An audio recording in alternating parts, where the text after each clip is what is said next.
Good morning, everybody, and welcome to what is the fourth in our series of BDO webinars dealing with broadly working in Australia, and today specifically dealing with payroll compliance and year-end readiness, which are a pretty broad church. If I'm honest, there's lots of things we could talk about under that heading, and we've got quite a few things to work our way through today. In particular, we're going to look at some payroll and pay compliance topical issues. We're going to spend a bit of time on year-end readiness as we move towards June 30, and then we're going to spend a little bit of time as well on some specific things that came up in the budget recently that you've probably read about, but we thought it'd be worth ticking off here as well. In terms of housekeeping, I think many of you probably have been with us before. We will talk for between 45 and 55 minutes, I think. We've left some time for questions. There is a chat function or a question function that you can utilize at any point through the webinar today. What we'll try and do is filter and answer those questions as best we can when we get to the end. Sometimes with very specific questions, or for that matter, very general questions, it's better that we take them offline rather than try and deal with them here. And give a bit of further thought, but we're also more than happy to do that. So we'll try and deal with the ones we can here today, and we'll circle back on any others. We will also share the slides after this session, and you'll have a further opportunity to be in touch with us, of course, to ask any questions that you don't think about during the session but come up afterwards. So hopefully with no sound or picture issues, we're in a good position to kick off. Today, we've got myself, Ben Renshaw. I'm a partner at BDO in Melbourne. I lead our expat and employment practice here. And also with us, I think you can see on screen as well, is James Trainer, who's a partner in our Sydney practice. And between us, we're going to try and guide you through these topics today. So I think I'm going to deal with the first half of the presentation, then James is going to deal with the second half of the presentation, then we'll both be with you for to deal with any questions, as I said, once we get to the end. So I'm calling this section Payroll Compliance Topical Issues. What this really is are things that have come across my desk in the last little while, and I know the same for James and other people around the firm, trying to deal with some of the hot topic or hot button or key issues around payroll compliance that I think are not necessarily new, but also COVID has maybe put some of them on pause a little bit, and I think they're going to become increasingly topical, relevant, challenging, problematic as time goes on, as we hopefully accelerate out of into a post-COVID world. So the first one I want to just spend a little bit of time. Oh, I should also say that some of these topics we're going to cover off from different angles at 2 or 3 times actually over the course of the next little bit. I'm going to cover some specific things that are going on, as I mentioned. James will then cover some of these topics again in the context of year-end readiness, and again, potentially from a budget perspective as well. So, and I think this is a good example where we're going to talk about superannuation maybe 2 or 3 times over the course of this morning. But what I wanted to spend a little bit of time on here is specific concerns and issues that we're seeing at the moment around superannuation that we're helping clients with and helping sort of manage. So, a bit of context around superannuation compliance. I'm sure most of you realise or recall that the government put in place an amnesty for organisations to come forward and make right any super issues that they had historically. They effectively said if you voluntarily disclose and you make payments of underpaid super that you haven't paid in the past for whatever reason, errors in payroll or whatever it might be, then you can do that effectively without losing your corporate deductibility, with no penalties and with no admin charge, and will be very lenient around dealing with those sorts of issues that you voluntarily disclose. What they also said is that once that voluntary disclosure amnesty period rather comes to an end, then there was a clear intention signified and legislated actually that the ATO would start a real focused activity around chasing down employers that hadn't paid the right amount of super historically, and that attach significant penalties up to 200% actually to those activities if they did conduct audits and find issues once the amnesty ended. And what we saw was the amnesty ended in September of last year, and a number of organizations did avail themselves of the amnesty. We helped quite a few clients deal with issues or mistakes that they'd made, but we were also aware, and I think the ATO were also aware, that because of the far-reaching impact that COVID was having at that time, and there was really an existential threat for some organizations, perhaps not as many organizations were really focused on getting historical superannuation management as perfect as they needed to. because they were dealing with how do we survive COVID? How do we deal with these sorts of things? So while a lot of people did use the amnesty, I think a number probably didn't. So the ATO recognized that and they said, well, we know we said we were going to go hard on this once the amnesty period ended, and we know we said there'd be significant penalties. We recognize it's a different world now and that organizations and employers have had different things to deal with. So we are still going to chase compliance in this issue because it's important. We are still going to focus on it. We may be a bit more lenient with penalties, particularly where you voluntarily disclose issues to us, albeit the amnesty period has ended. So those 200% penalties absolutely still on the books. But what we're seeing is the ATO is saying, well, we understand it's been a difficult time. Please get this right. Please voluntarily disclose. Please go through the necessary steps to fix it, and we'll be as lenient as we can be on penalties. If we have to come to you, however, because we spot errors or we do an audit and we find problems, then you can expect us to be pretty severe with these penalties. And just to be clear with these penalties, we're talking about up to 200% of the superannuation that's been underpaid. So if you've over the last 5 years underpaid $250,000 worth of super, for example, which could be a very small amount per employee, you could expect penalties of up to an additional $500,000 on top of that $250,000 super that you have to pay, plus interest, plus admin charges can become a very significant number very quickly. And while the ATO said that they would not have too much discretion around abating those penalties, clearly for a voluntary disclosure, at the moment they still have and still will, but you can probably still expect some sort of slap on the wrists at this stage. So it's an important point, and I think it's going to become increasingly important because I think the leniency that the ATO is suggesting at the moment isn't going to last very long. I think before too long they will be back looking at this problem and not being particularly lenient anymore around penalties and those sorts of things. So when clients come to us, there's a number of common concern areas that we're sort of seeing, and it all really sits around the configuration of pay codes in payroll. In my simple mind, it's as obvious as, well, when this pay code has been set up to pay somebody, has it been flagged super, yes or no? And if it accidentally has not been flagged as being a superable code, then super's not going to calculate on it, and then you've got a problem. And we see that on things like bonuses, leave loadings. One that I haven't written down here that's really common is car or travel allowances, where the business or payroll have gone, it's a car or travel allowance. We'll assume it's 100% for business purposes, therefore we won't flag it for super, but in actuality, it's just a standard amount paid to all employees in a certain group or team, regardless of whether or not they do travel for business. And as a consequence, some or perhaps even all of it should be supered, and that creates a problem. Now, what can be a small problem here can sort of snowball really quickly, right? Because on the face of it, there's no statute of limitations on super underpayment. So in principle, you could have to go back to the very start of the legislation. More likely, you're going to have to align with how long you have to keep records for. But that could still be 5 or 6 years worth of super underpayment calculation that you have to stump up, pay interest on, potentially pay a penalty on, and then go through as well as the cost, the admin, and the difficulty around, maybe tracking down employees that have left, or just the comms that you have to go through and managing, the culture issues around having to make those payments, effectively confessing that there have been errors in the past can make it a pretty difficult process. As I said, there's a few examples there of the common concern areas, perhaps bonuses, leave loading, as I mentioned, travel allowances. General and miscellaneous codes and software and processes sort of sit together. We often see organizations that have set up a specific code for a specific purpose maybe 3 years ago, used it for that purpose, but then over time, the use of that code has evolved to be used for several other different things, and it's just been left as a miscellaneous pay code or a general pay code or just a salary code. And while it was set up for one specific purpose that maybe wasn't subject to super, maybe an overtime payment or something like that, its use has evolved inadvertently into something that should be supered and creates a problem. The first problem dealing with that is actually just understanding the purpose and use of the code each time it's been used, and then understanding the technical answer as to whether it should be subject to super or not. And that sort of all gets wrapped up into sort of payroll software and processes and procedures.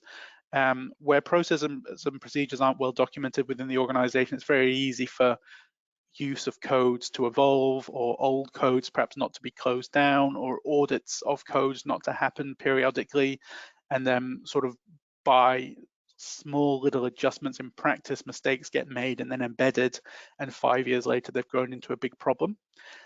Payroll software doesn't necessarily help, and neither does outsourced payroll in every case. The majority of outsourced payroll providers, to be really blunt about it, will say they just do as you tell them to do, and if you've told them to do the wrong thing, they don't necessarily take too much responsibility for that. So it's not always as easy as assuming that your outsourced payroll provider or your outsourced payroll team or whatever it might be have this covered. It requires a bit of thought and work to deal with, because as we've sort of indicated, the problems that it can generate are pretty significant. So if it is a concern, some of the things that we're doing with clients or we see clients do are as simple as that config review.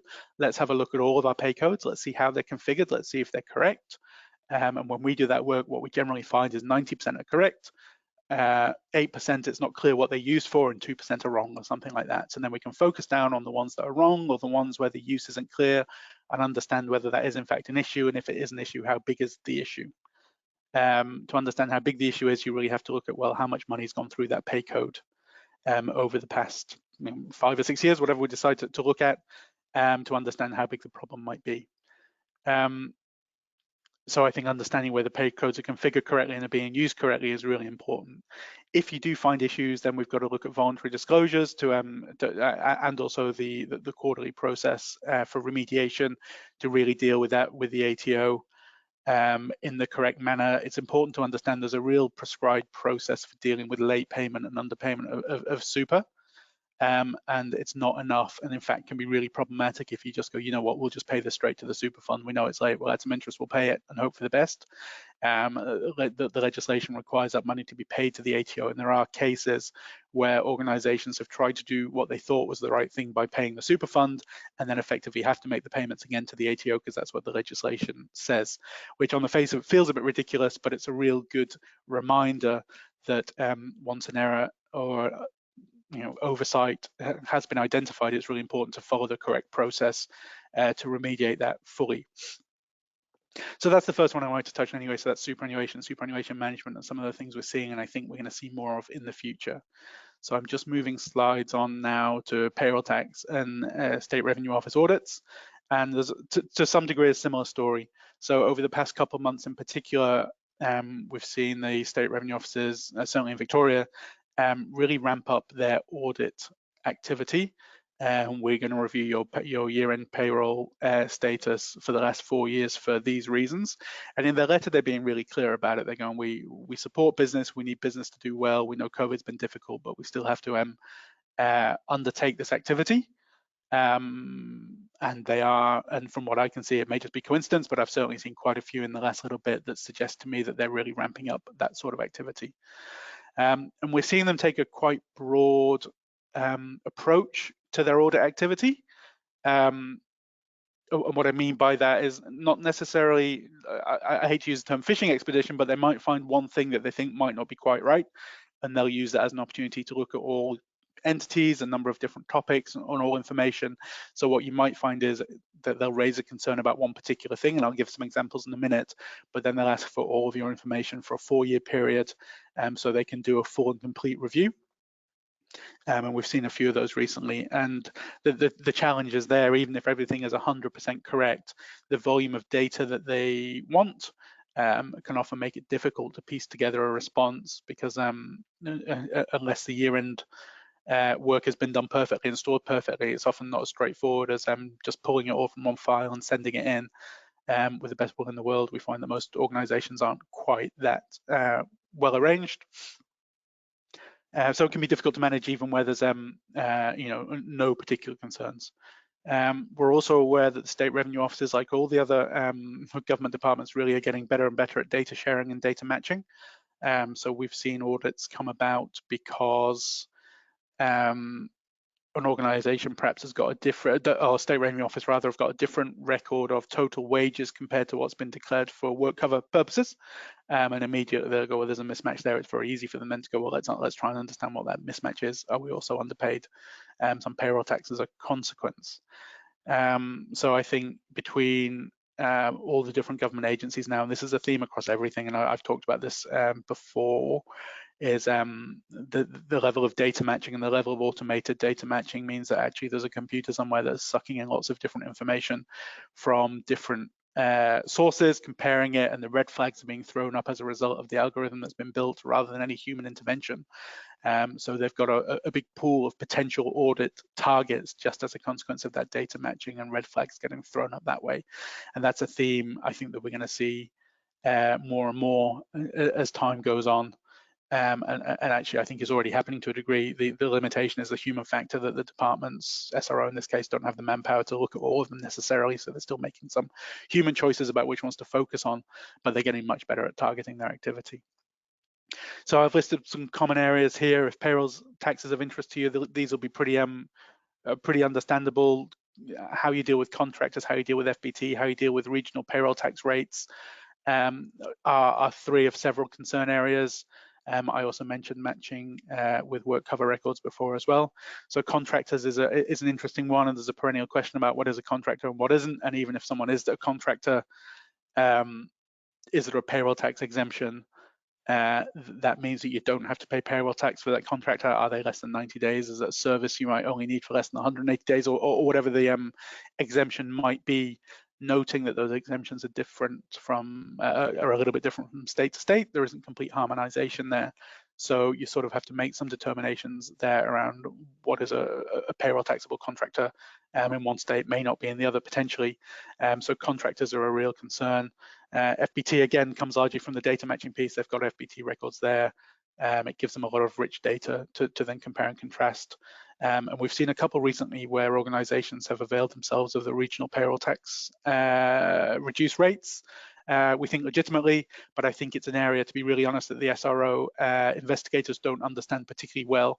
And if the computer spits out a lower overall rate of payroll tax than they'd expect from a regular employer, they may raise the question. And while you might be able to knock that question on the head pretty quickly because the rules are pretty clear about regional payroll tax rates and how many of your employees have to be in those regions and those sorts of things, once they've started their audit or investigation process, even if it's for a reason that's incorrect, more than likely they'll want to continue with it to the end. So you've still got to do the work, unfortunately. So they're three areas that we see quite a bit of activity around. Things to consider, I think it's probably reasonably self-explanatory from what we've said. I think making sure that you put the time into those annual reconciliations and record keeping, and that you file those records away in a way that means you can access and understand them if you do get audited in the future is really important. I think dealing with contractors and the onboarding around contractors is always important for a whole host of reasons, but this one included. I think it's really helpful to make sure that whoever's responsible for onboarding contractors and understanding and deciding whether or not they are contractors really understands the 7 or 8 tests that you have to go through, and also documents the answers to those that deal with those tests. Often there's like a checklist type approach. Does this person work on their own? Can they delegate to others? Are they using their own tools? Are we paying them for effort or outcome? Those sorts of things help you decide whether someone's really a contractor or really an employee. It's not as simple as saying, well, we're calling them a contractor, so they're a contractor. That clearly doesn't work. There's a bit of a process that has to be checked through. And understanding who's responsible for going through that process, I think, is important, and making sure whoever it is or whichever team it is understand the tests and also stay up to date, because while the tests don't change, they're not precise and specific enough for the interpretation of those tests not to change. We're seeing lots of challenges in the courts, certainly in other countries, and lots of interest here about the gig economy, what does constitute a contractor and what's really an employee. I would say the pendulum, that's a very broad statement, I would say the pendulum is swinging towards if the ATO or the SRO a year ago might have gone, that's a contractor, they're going to look more closely now and think, well, actually, if that's a job that's being done by someone who could be an employee of the organization and be doing that job, maybe actually they are an employee, and we're going to look more closely at it. And I think your Uber Eats and those sorts of organizations are pushing the boundaries on this. I know in the UK there's been some adverse court outcomes catching more and more previously contractors into the employee net, if you like, and I think we might see that sort of momentum, that pendulum swinging this way further and further. So I think that's an important one. The last thing I would say is, if you do with any of these things, actually, if you are under audit, it really pays to deal with it efficiently, quickly, politely, try to build a relationship with the auditing individual, because I think the less painful you can make that for the person auditing, I think the more likely you are to have a reasonable outcome overall. So I think working on that relationship in a positive way often pays dividends as well. Not always. Sometimes you don't get anything back when you try and do that, but it's certainly, I think, making sure you're meeting deadlines or politely requesting extensions, clarifying exactly what the SRO might want or need to look at, and setting out information as clearly as you can really helps. I always say here, and I'm a little bit reticent about it, is often having a third party do that work for you as well gives a degree of independence. It does sound self-serving, and to a degree it is, but I think rather than doing it yourself, sometimes if you go, you know what, we've handed it all over to an independent third party to support us with this, whoever does help you with your payroll or accounts or finance or audit, or whatever it might be. I think sometimes in the eyes of the ATO and the SRO, they go, well, you know what, someone else has looked at this too. We've got a bit more faith and confidence now. Again, it doesn't always work, but it is something to think about, having that independent review done and the credibility it brings. And that brings me to my third area, which is the one I was going to spend most time on, but I'm already running a little bit short on time. So I realize I'm going quite quickly, but I will try my best. We won't be able to touch on everything here, but I will do what I can do. The story here really is that pre-COVID wage theft, as it was referred in the press, was obviously flavor of several months, and a real hot topic politically. As I say in the press, a real concern for employers, for boards, for directors. COVID sort of again dialed that back a little bit. However, we're starting to see more activity again, and to a degree, a lot of the activity didn't disappear, but it just wasn't as front and center. And I'm going to give a few examples. I mean, I think the first thing to knock on the head of wage theft, I think, is a title or name that I think for the most part will disappear. I think people are starting to realize that 99 times out of 100 or more, complexity, subpar technology, processes, misunderstanding of awards and EBAs is driving underpayments much more than an active intent to steal money from workers. I think there are a few cases and examples of that remaining, and there always will be, I suppose, but that's not driving the bulk of the issues here. So I thought I'd give a few examples of areas that we've seen this in and what's over the past couple of years. Hospitality was a really, was a key focus area for Fair Work prior to COVID. Global top-end restaurants are a really good example of where things went wrong. Largely because employees in that industry would often be on fixed-term annual hours contracts, and they get paid $65,000 a year as a sous chef or whatever it might be. But the culture in that industry globally was that employees would come in early, work late, might still be there at 2 in the morning, were as much artists as professionals, and worked accordingly. So while their annual hours contract may cover 9 hours a day on average or whatever it might be, under the award rates, they were typically working 13, 14, 15 hours a day, and for the most part happy doing it. And it was the practice among all the restaurants, and most of the restaurants, to be doing a similar thing, so no one really questioned it. So all of a sudden you had an entire industry that were, it was determined were, underpaying workers, even though that was how the entire industry operated. And we saw George Columbaris and Dinner by Heston and others pay the penalty for that in terms of their businesses ending because they couldn't meet or manage the back pay that came about, and it was largely as a result of those annual hours contracts, and employees often by their own choice doing more overtime than they were being paid for. Retail, we see similar. I mean, there are some huge numbers in retail that have been in the press. I know Woolworths is an example of an organization that have been hit really hard here. Bunnings had some issues as well, and there's plenty of others. And their issues, to generalize hugely, come from poor record keeping of working hours, of breaks, rostering not being as efficient as it could be, and leading inadvertently to people working overtime where maybe the people doing the rostering on the floor didn't realize that would be the impact, and people not being paid correctly as a result. Effectively, people working more overtime, not being paid the right rates for them. And retail is an ongoing problem, and it's one that I think, while COVID to a degree meant that hospitality was off the hook here because they had existential challenges, retail as it bounces back, I think it's going to be an area that Fair Work really focus on.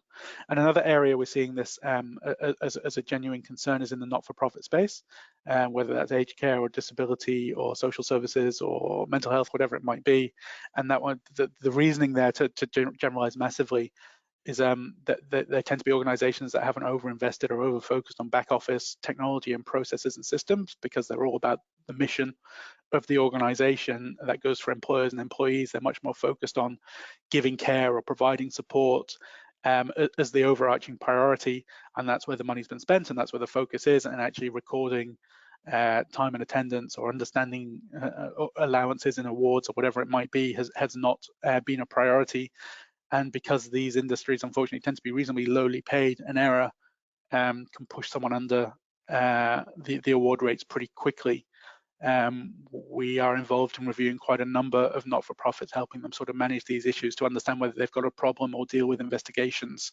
And real simple things like where processes are heavily on paper, for example, handwritten timesheets, handwritten time and attendance, handwritten rosters that are crossed out and changed, or that bit's in red because it means something specific, and payroll understand what that means. But when you look at it 2 years later, it's very difficult to piece together what actually happened. It can make this very difficult. So again, it's something that if you're in that not-for-profit space, it requires some focus. We're seeing a lot of activity there, which is taking not-for-profits away from their mission and their purpose, and dealing with these matters. So problem areas, I feel like I've touched on some of these already. Classification under the awards is an interesting one. Have you classified individuals correctly? Because their classification generally will dictate their rate of pay. And it's all very well to classify them correctly at the start of their employment, but 2 years later, 3 years later, are they actually doing quite a different role now, as happens often, but their award classification and their pay rate hasn't been moved correctly as a consequence? That can drive real significant underpayment issues where people's roles evolve. Equally, where people don't have contracts that are clear about what their role is, that can make it very difficult to understand classifications and roles and overtime responsibilities, whatever it might be. Breaks is a real pain.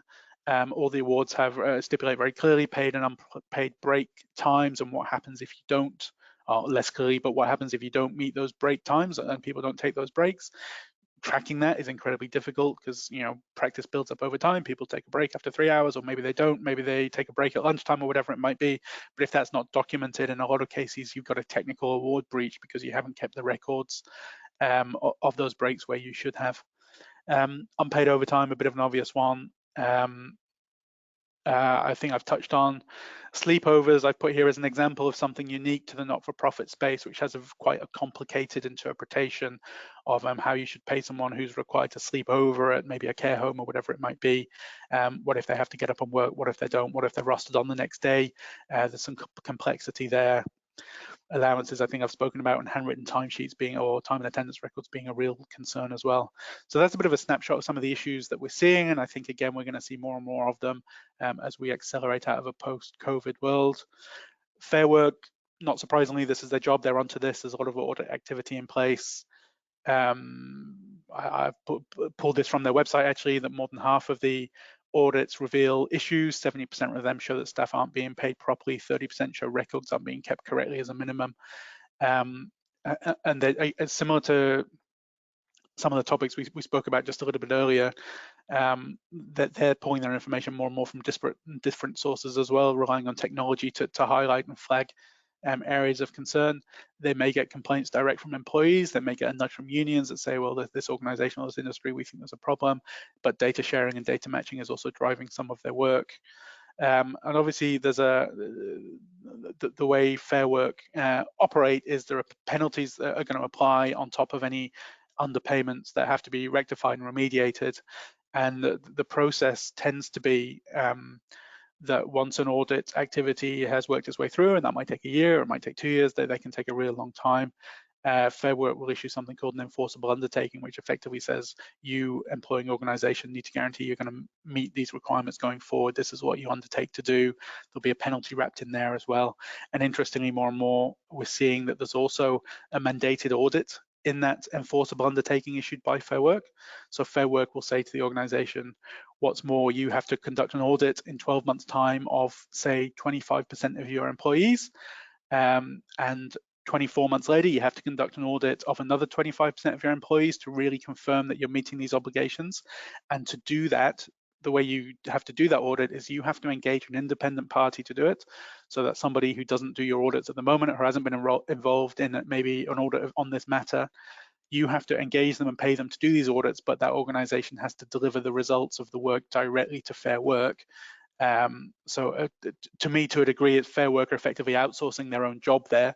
They're saying you have to go and get this review done in 12 months or 24 months, and it gets sent to us so that we can see, without you necessarily knowing, whether you're meeting your ongoing obligations or not. So that means there's a fairly long tail to any sort of Fair Work audit or activity that goes on.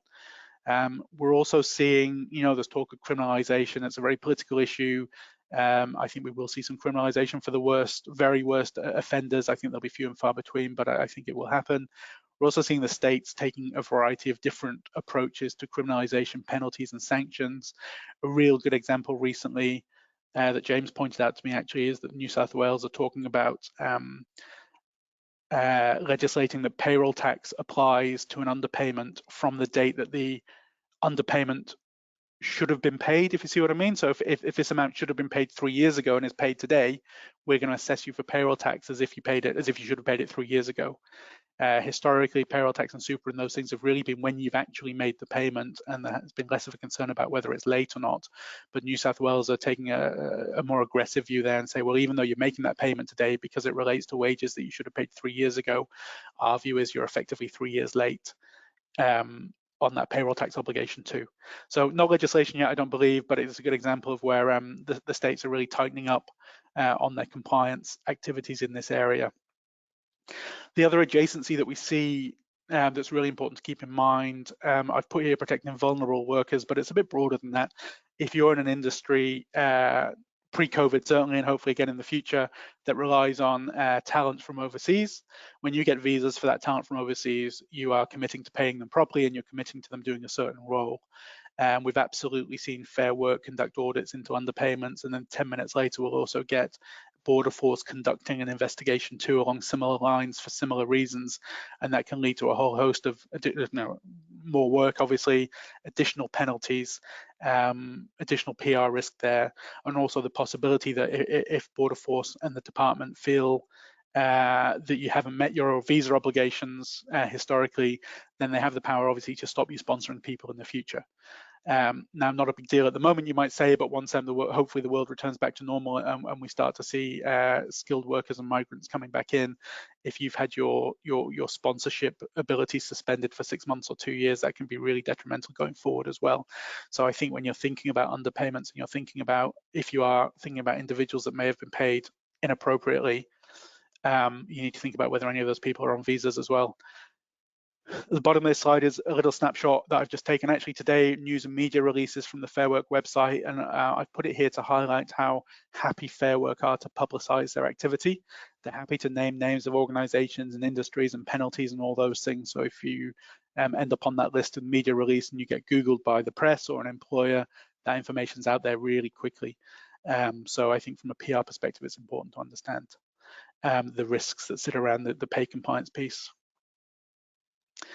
I'm not going to spend too much time on this because I'm already over time, but there have been some recent developments around annualized salaries. A number of the awards now require you to annually measure whether people on annualized salaries have been paid properly, which requires recording their time and attendance information and the breaks that they've taken. And this might be for individuals who have been on annual salaries for years and years and you've never had to do this before. Now all of a sudden you might have an obligation to do an annual calculation to prove that those people haven't been underpaid. And also an obligation to record their time and attendance information, which can have change management issues, process issues, cultural issues. Employees feel like they're being spied on, a whole host of things that are difficult around the annualized salary award changes. I'm happy to spend more time on that with anyone that wants to. And then finally, I think Rosato has been in the press extensively, an interesting case that said, well, if people were misclassified as casuals historically, then maybe leave entitlements that now need to be paid out for historical years, notwithstanding that they were getting a 25% leave loading for being casuals. There may be a leave obligation as well, which was hugely problematic. a different approach from the courts, which are potentially hugely problematic. So legislation has really minimized the impact of Rosato to a degree to say, well, that may be true, but at least you can offset the 25% casual loading that you paid for those casuals when you're working out whether there's any unpaid entitlements. So hopefully that washes out some of the risk around your casuals being deemed to be not casuals and being entitled to leave historically. But it's still in the courts. It's going to be appealed, as is the government's retrospective fix, if you like, allowing that offset. So I think Rosato, if you've got casual employees and you've had them for a long time, you're probably already across it. If not, happy to have a chat because it's a bit of a moving target at the moment. And breathe. So I think with all of this, steps to consider are really understanding whether you have any risk. Should you be doing periodic reviews, spot checks to make sure you're paying people properly? Is it part of your internal audit plan of work, perhaps, to understand this a little bit better? Are your directors asking about it, or your board? If not, they will be at some stage, I'm sure. I think considering the technology that you use is really important. Is it set up properly? Does your time and attendance system capture everything you need it to? Does it feed into payroll properly, and are the award terms and rules built appropriately into all of that to make sure that people are being paid properly? It's a very difficult, tricky area. Technology is part of the solution, certainly. It's not the entire solution, though. And then there's a whole host of employment law considerations, which are significantly above my pay grade, but I do think you need to think about the employment law help that you get. I think interpretation of award and classification issues can often require an employment lawyer to have a think about. I think staying up to date with changes is really important. And I think if you find yourself in a spot where you are being investigated by Fair Work, to me, it's a no-brainer. I think getting legal support at that instance is really important, and not necessarily trying to work through those things on your own, because I think there's a lot of risk there that needs to be managed. And that is my 20-minute summary, which took me about 35 minutes, I think. I'm sorry, James. I'm now handing over to James, who's going to talk about year-end readiness, and then we'll regroup for questions. Thanks very much, Ben. You can now take an even deeper breath and recover. But look, thanks very much, everyone, for joining us today.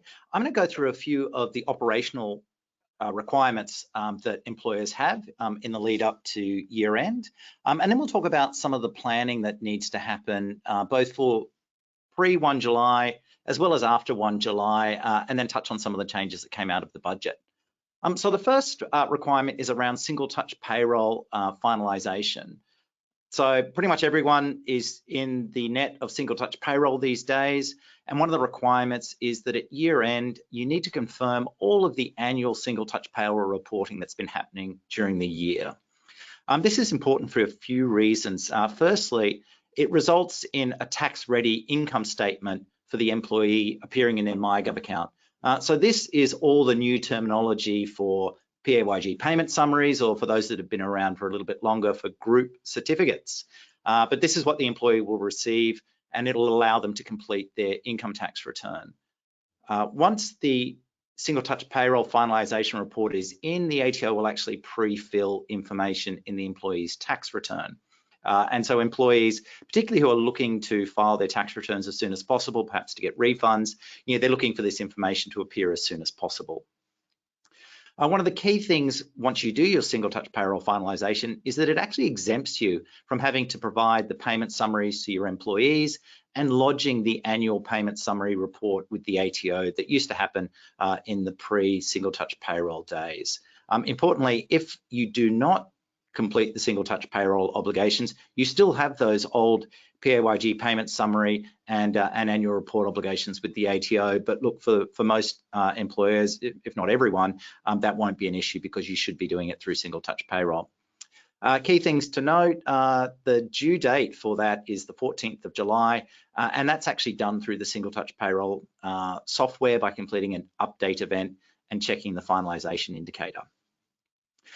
Now, not always will single touch payroll be done correct. So if you find that there's been an incorrect amount included in the finalization report, you've made a mistake, then you're obligated to amend your single touch payroll update event within 14 days of detecting that error. If you understand that there's an error but you aren't quite sure what the correct number should be, then what you should do is actually go back in and submit revised single touch payroll update event with the finalization indicator removed, which shows the ATO that for that particular employee, the amount that is included in the single touch payroll update event is not a final number, and that you'll come through eventually with a final number, and then at that point you'll tag it with the finalization indicator, and again that will then prompt the ATO to upload the information onto MyGov for employees to complete their tax returns. If the overpayment relates to a previous financial year, so you have overpaid an employee, or you've included too much, you actually didn't overpay the employee but you reported too much, then what you should do is actually submit an update event with the correct amount, but you can't adjust the amount of income tax withheld because you've already withheld that tax, sent it off to the ATO. So if there was an error in relation to over withholding, then the employee will receive a refund via their tax return. So once you get beyond year end, you can't adjust the amount of tax that's been withheld. You can only adjust the amount that's been reported. Importantly, of course, if you ever make any amendments, you need to let your employees know, because this will likely impact their personal income tax return. So they need to be aware that potentially there might be a change either initiated by the ATO or something that they'll need to do themselves. Reportable fringe benefits amounts. This is another year-end obligation. Most employers who certainly provide benefits are enjoying the fun of FBT at the moment. A little reminder that the lodgement deadline's coming up on the 21st if you're not using a tax agent. But for those employers who are providing benefits to staff, then there is the requirement to consider whether there's a reportable fringe benefit amount that you need to include for each employee. So the requirement arises where you provide certain fringe benefits to an employee and the aggregate taxable value of all benefits provided to that employee exceeds $2,000 in the year ended 31 March. When you're determining the reportable amount, you use the type 2 gross up rate, so the lower gross up rate for all benefits, regardless of whether it's a type 1 or type 2 benefit for reporting purposes. So what are reportable fringe benefits? Well, most benefits are reportable fringe benefits. The excluded benefits are a much smaller subset of fringe benefits, and you don't need to report things such as entertainment, pool cars, so where you've got cars that are shared amongst more than one employee, or car parking. But otherwise, all other benefits are reportable fringe benefits.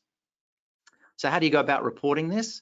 Well, it can be done through single touch payroll. So you can include the reportable fringe benefit amount, if there is one, through single touch payroll, and do that by the 14th of July. And then you don't have an obligation to provide a separate payment summary to your employee, which may just have a reportable fringe benefit amount in it. So again, single touch payroll is definitely the way to go there to make your lives a little bit easier. In addition to reportable fringe benefit amounts, there's also reportable superannuation, employer superannuation contributions. Now, this obligation arises where there are extra super contributions that are made by the employer to the employee's superannuation account. And these amounts need to be reported again at year end. So what are reportable employer super contributions?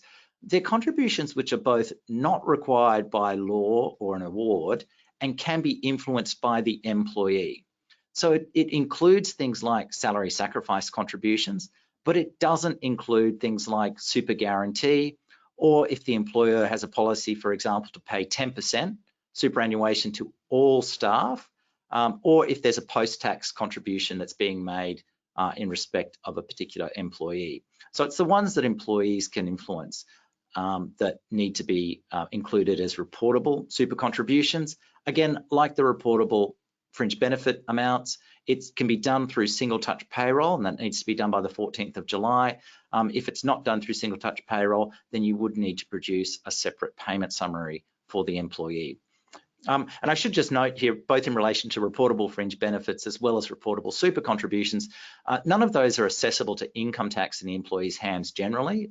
It's about reporting amounts so that the ATO is made aware of these additional remuneration benefits that might impact other entitlements that the employee has. Moving along to employee share schemes. So there's two things here that employers need to do where amounts have been provided or share scheme interests have been provided to employees during the year. The first one is to report to the employee, and so this is done through the statement of ESS interests.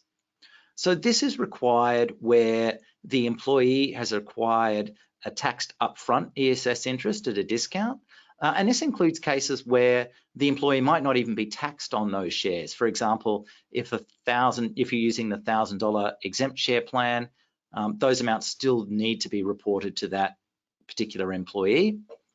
The second requirement in relation to reporting is where you have a deferred taxing point occurring for a tax deferred ESS interest. So that might be, for example, where you've provided an employee with an option or a share right that was subject to forfeiture or disposal restrictions, and those disposal restrictions have lifted. You might have an ESS taxing point at a later point of time, and you report it during that particular year. That could also be an exercise, and it could also be a termination of employment event, which is resulting in a deferred taxing point. The third area in relation to reporting at the time of grant is for ESS interests that are eligible for the startup concession. So this is for startup businesses where you're able to provide your staff with ESS interests, and there's no amount that's taxed in the year of grant. The taxation is deferred until a later point in time, typically when the employee sells their interest. However, for ESS reporting, you still need to provide the details at the time of grant on this employee statement of ESS interests. The report itself is a separate statement for each employee. It'll include information about the discount, the scheme type, whether it's a taxed upfront or a tax deferred plan, and it includes details around the market value of the awards where there's the potential taxing point. A couple of special cases to call out when you're producing these statements. The first one is for globally mobile employees. So if you've got employees who've moved around the globe, maybe were granted their share awards before coming to Australia, then those employees might be assessed on only a portion of their overall gain from that particular award if, for example, they were to exercise and sell those shares whilst they're here in Australia. So in that case, there's the ability to apportion the amount that's being included on the ESS statement where the employee wasn't in Australia over the whole period. So there's a little bit more work needs to be done for those globally mobile employees. The other special case is that the taxation point which might arise at, for example, disposal or termination of employment can change if the employee actually sells their share within 30 days of that deferred taxing point. And if you know that your employee has sold it and you have the details about the sales proceeds, then rather than reporting at the deferred taxing point that might have arisen, you can actually report the sales proceeds if you have access to that information. For many employers, they actually won't have that information. So, but for some involved in financial institutions, maybe you do have that, so you can report separately if it's available. As with the other information, it needs to be reported by the 14th of July to the employees. As I mentioned, there's also a report that needs to be sent to the ATO, and this is the Ess Annual Report. In terms of when it's required, it's exactly the same sorts of information that we talked about for employees.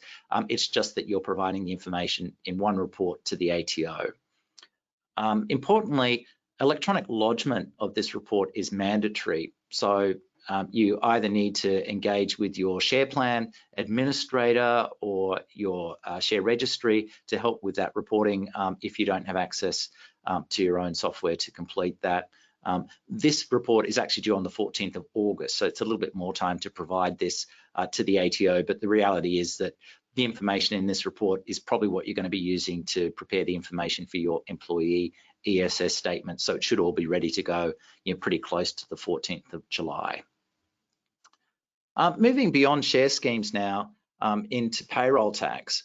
Ben touched upon the obligations to complete the annual reconciliation in each state. So this will need to be happening for the 30 June year end.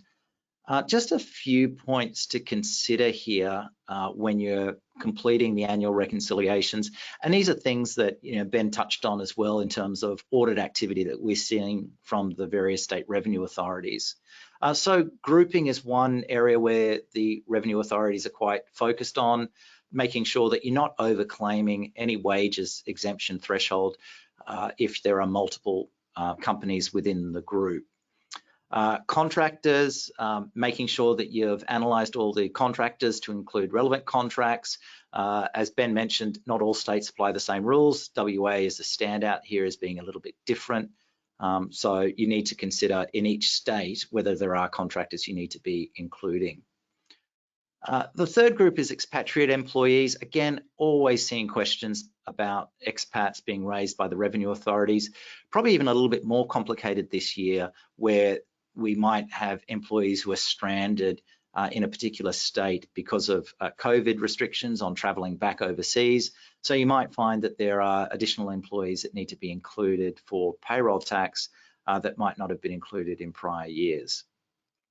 Employee share schemes, again, important to remember here that if the Commonwealth legislation for employee share schemes provides a tax exemption, that exemption might not always flow through to payroll tax. So for example, if employees are exempt under $1,000 exempt share plan from income tax, that exemption doesn't flow through to payroll tax. So for payroll tax, you still need to include the value of those shares provided to employees in your payroll tax return. So you can't always just rely on the fact that something's not subject to income tax, therefore is not subject to payroll tax. That's not the way the rules work. And finally, in relation to JobKeeper payments, you need to have a look at each state, because unhelpfully not all of the states adopted the same approach when it comes to JobKeeper and whether those payments need to be included for payroll tax. So in New South Wales and Victoria, if the employee was working and you were receiving JobKeeper payments, you still need to include the salary that relates to the time that the employee was working. If there are top-up payments that covers the time that the employee was not working, those payments are exempt from payroll tax in New South Wales and Victoria. In the other states and territories, it's a little bit easier. All JobKeeper subsidised wages are exempt from payroll tax, so a little bit more generous in those other jurisdictions. Just touching on a question that was raised during Ben's presentation around payroll tax, there are still some concessions or deferrals that are available in particular states in terms of making your payments, but a lot of those have finished up in the prior year. So you just need to have a look at each state to make sure that you're across the requirements.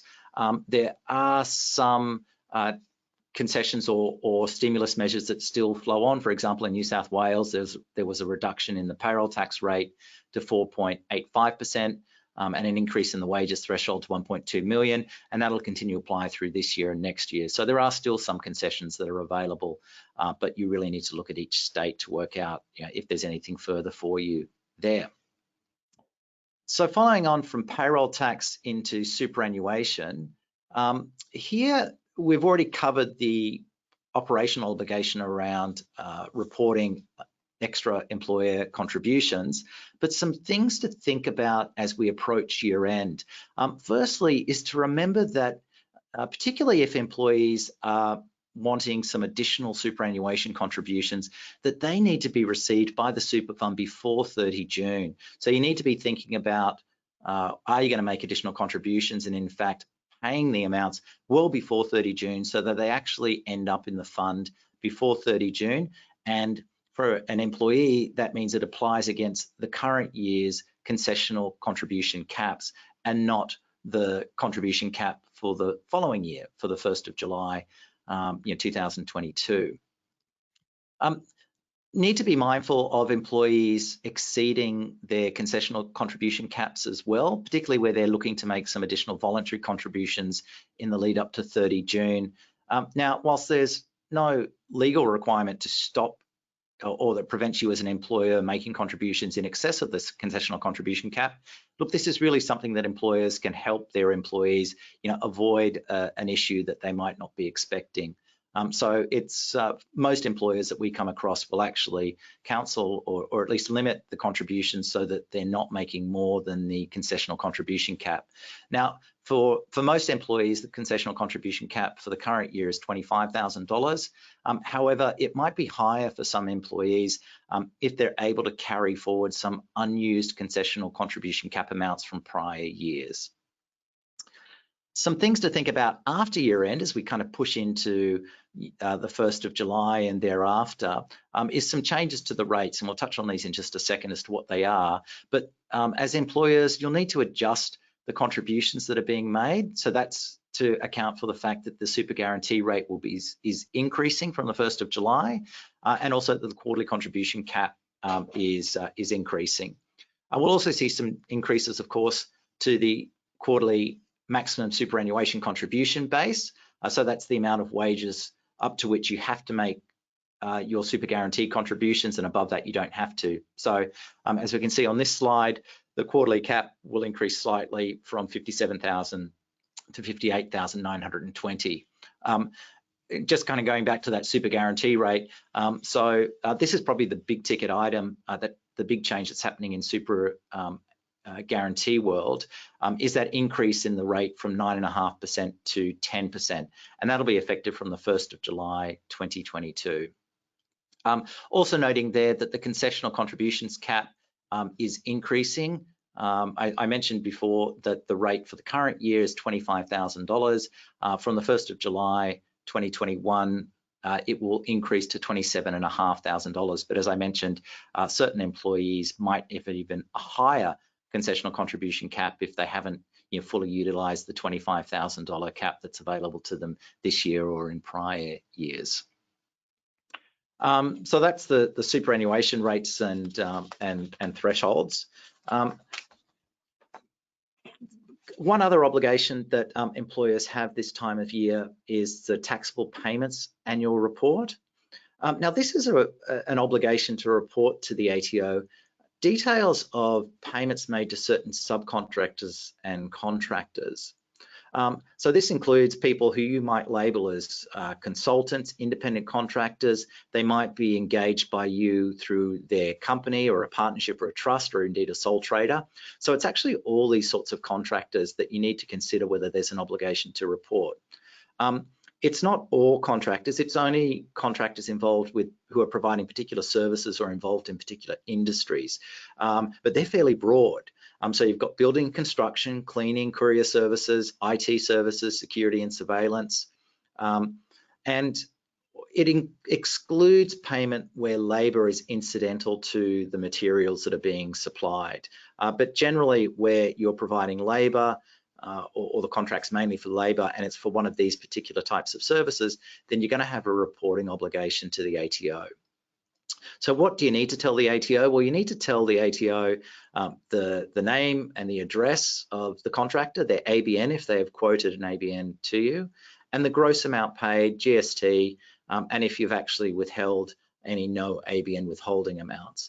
So all of this information, which is a fairly lengthy list of things that need to be provided to the ATO, all of that information needs to be included in the report and provided to the ATO by the 28th of August. So it's important to note that the categories of services and industries has expanded over the last few years. So we're finding more and more contractors are needed to be included in this report. And look, this is all part of the ATO's and the broader government's crackdown on the black market economy. They're looking to try and make sure that, if you're engaging with a contractor, that the details of those payments are finding their way through to the ATO so that they can ensure that the right amount of taxes are being paid on that, on those payments. Now, the final thing I wanted to go through is looking at some changes that have come through in the federal budget that came out just the other week.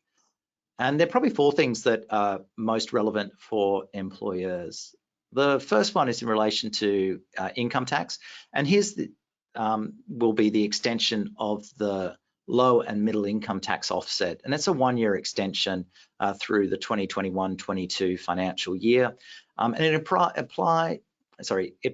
up to about $1,080 per individual, and Not really much happens here for the employer. It's all done via claims through the tax return. So this doesn't result in any changes to PAYG withholding amounts for employers, but just relevant to note that there is further government support that's being provided to low and middle income taxpayers. The second change that came out of the federal budget is in relation to tax residency. And what we're seeing here is a simplification or a proposal to simplify the individual tax residency rules. So at the moment, individuals who come to Australia or leave Australia need to navigate some fairly archaic rules that determine whether someone's a tax resident or not. And to do it properly, you actually need to consider a whole bunch of case law and interpretation that the ATO's put out, which is actually quite an onerous obligation on an individual. And the reality is that for most individuals, it's much simpler than that. So what the government is proposing is a two-step test. So the first step in the test is to look at whether the employee has been, or the individual has been into Australia for more than 183 days in the current year. If the answer is yes, then they're a tax resident. If not, then you move to the second part of the test. And the second step in the test involves looking at both the days of presence in Australia during the year, plus a four-factor test. So that's looking at things like the right to reside in Australia, whether the individual has accommodation in Australia, whether the individual has family in Australia, and other economic ties to Australia. So basically, there'll be more flowcharts that the employee uses to determine whether they're a tax resident or not. Now, at the moment, it's based on a Board of Taxation paper or recommendation to government that came out in 2019. So we're still waiting to see the legislation as to whether they pick up on all of the things that were recommended by the Board of Taxation, or whether it'll be a bit more selective. But look, going forward, it should make it easier for individuals to determine whether they're a tax resident or not. It's probably not going to change too much whether someone is a tax resident or not in the base case, but you might find that for some people who spend time in Australia and outside of Australia, quite frequently throughout the year, that more of those individuals will fall into the Australian tax net because they're just spending more time here in Australia. The third change that came or that's proposed in the federal budget is in relation to employee share schemes. And this is a very welcome change to remove the cessation of employment as a deferred taxing point. So this has been a little bit of a sticking point for a lot of employers and employees for that matter for a number of years, where if someone leaves employment and retains some shares that are still subject to vesting conditions, that they get taxed at the time they leave their employment, notwithstanding those shares haven't vested, may never vest, and the employee doesn't have access to those shares to realise some cash to pay the tax liability. So finally, the government has seen the light and is proposing to remove the cessation of employment as a deferred taxing point. But this won't happen to all awards. It will only happen to awards which are granted after the law is changed. And that might be waiting until the 1st of July 2022 for that change to come about. The final changes relate to superannuation. The first one, which will impact a lot of employers, is to remove the $450 per month wage threshold at which employers need to make super guarantee contributions. And what we'll see here is more employees becoming eligible for super. So the government thinks there's probably about 300,000 employees who currently don't receive super guarantee because they're paid less than that per month. And that might be a mix of employees who are engaged for casual work, or actually might work for a number of different employers. So just for short periods for a number of different employers during the particular month. So now these employees will find that they're eligible for superannuation. Again, that will happen after the law is enacted, so probably not till after the 1st of July 2022 for that. And finally, there has been a welcome relaxation of the residency requirements for self-managed super funds. And this will mainly apply to expats, so Australian outbound expats who have a self-managed super fund. It'll give them a bit more time. So it's extending the time from 2 to 5 years, whether they can be offshore and still maintain an Australian super fund, which is a complying super fund, which allows them to make contributions to that fund. So it just frees them up when they go offshore and makes things a little bit easier for them. So that's a brief snapshot of both some operational as well as some other things to think about as we approach year end. So now bring Ben back into the conversation, and whether we've had any questions or other things to pick up as we've gone through, Ben. Thank you, James. That was excellent. A really thorough summary of lots of different things that are going on there, including the changes in the budget. The only other question that's come through really relates to the increase in super from 9.5% to 10%. And the question really is whether you've got any thoughts on how employers are dealing with that increase in a time where there's significant pressure on employees' net pay and wage increases are in the press. It feels like an extra burden. How are you seeing clients deal with that? Sure. And look, just to be clear, because I just saw another question pop up, that change, that increase on superannuation from 9.5% to 10% is happening from the 1st of July 2021. I'm sorry if I said 2022 during the conversation, but it's definitely the 1st of July 2021, so it's only a matter of weeks away. But yeah, look, there's been a question with the increase in superannuation guarantee as to what employers are going to do. Are they going to look to effectively increase the amount they're paying to their employees, or are they going to try and push the cost onto employees by reducing their cash salary and pushing amounts into superannuation? Look, and all of that needs to be considered in what's a pretty tight labour market. We're seeing unemployment hasn't blown out as much as what the government predicted it might do, and it's kind of looking to push down to below 4%. So employers are having to do more to keep their staff and to keep them engaged. So look, we're certainly seeing, particularly if employers are paying a base salary and super on top, and they're just paying the 9.5%, majority of those employers that we've spoken to and we're hearing about are actually paying the additional 0.5% super on top of it. So it'll be additional amount of remuneration for the employee. If companies are structuring their remuneration as a total cost to employer package, so the super is inclusive in that number, then again, if they're just paying the base level of 9.5 super, they're probably going to increase the amount and pay the superannuation, the additional superannuation on top. However, it becomes a very different picture if employers are already paying more than the statutory 9.5%. And we do see a number of employers have chosen to, for a number of years, to pay more than that. Some of those employers are taking the opportunity to actually bring back those employees back to closer to the statutory obligation. So they're choosing not to increase the amount of super or salary they're paying to staff. They're just relying on the fact that they've already been contributing 10%, so they're going to be complying with the rules now. But certainly employers really need to have to think about a couple of things here when making that decision. Firstly, the superannuation rate increased from 9.5% in 2 stages up to 9.5% back in 2013-14. So have a think about what happened back then, because if you've got employees that have been around for a while, they'll remember what happened back then, and you've already set an expectation as to what they might think is going to happen this time. And the other thing to keep in mind is that whilst it's a 0.5% increase this year, it is increasing to 12% over the next few years. So it's not just the additional amount this year, it's the additional amounts that are being cumulative to get you to 12% over the next few years. And again, that employee expectation, having a think about, what is it that the long-term game here is, and working it out on a much longer-term basis. Very good, thank you. I think it's an interesting question and one that comes up quite a bit, and I think it's a really thorough summary. Now, there's a couple more questions come through. Some of them I think we're going to have to take on notice. One of them relates to visa obligations, for example.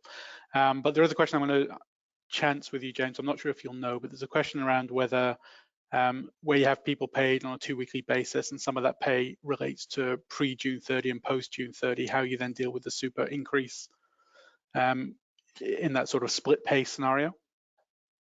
Yeah, it's going to be complicated. Again, as with all these changes, I mean, it happened with JobKeeper, where you're sort of crossing over the ends of the financial year and the like. So yeah, because you're looking at ordinary time earnings that relate to a particular period. But look, I might come back to it in due course. I think the answer will be you look to the time that it's paid and include it at the relevant rate at that particular point in time. But I'll take that on notice and I'll double check what the requirements are there and respond on that. Thank you. And then there's a payroll tax exemption question just come through as well, which I'm not sure I understand. No, certainly I see that one as well. So look, the payroll tax rate for New South Wales is going to be 4.85% for the current year. So it used to be 5.45%, but it reduced down to 4.85%, and that will apply to this year and also to next financial year, that lower the payroll tax rate in New South Wales. But important to keep in mind different rates and different thresholds across different states. So absolutely right. Good. Okay, there was a question in there. There's an immigration question that came through that I'm going to take on notice. I think neither James nor I are the right people to be giving immigration advice and visa advice, so I will take that one on notice. For the rest, I think it just leaves it for me to do a couple of things. One is to thank James for his time today, and thank you all for attending. You can see contact details on the screen for both of us, and we're more than happy to have further discussions on any of these topics. You can get in touch with us via email, and we can give you a call and talk through any questions that you may have. We will be back in some shape or form at our next webinar as well. We're going to focus in June on what a post-COVID workforce looks like, particularly from a REM and a performance management perspective. I think it's a really challenging time for lots of organizations to understand where they sit from a pay and performance perspective, what REM benchmarking looks like, and even what appropriate or effective workforce management looks like in a in the office, working remotely, hybrid model sort of world. It's very difficult now to understand how best to manage your workforce. So we're going to try and explore some of those issues in our next webinar on the 15th of June. And for the rest, thank you once again for attending, and reach out with any further questions. Thank you and have a good day.